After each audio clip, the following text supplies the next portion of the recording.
Hi everyone, my name is Amy, and in this video, I'll show you how to add the Popper Accessibility widget to your BigCommerce website.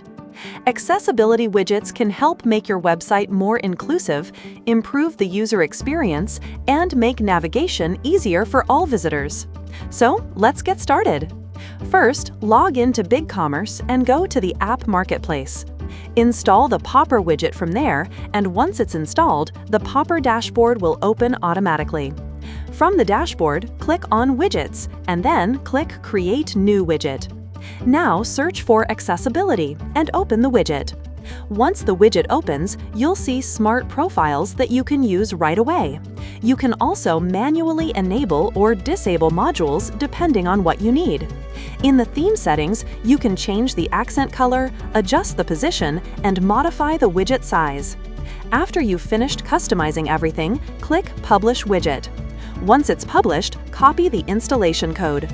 Now go to your BigCommerce page builder, add an HTML block, and paste the code inside it.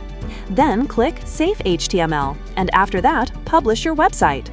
Once your page is live and reloaded, your accessibility widget will appear on your BigCommerce site. That's it for this video. I'll see you in the next one.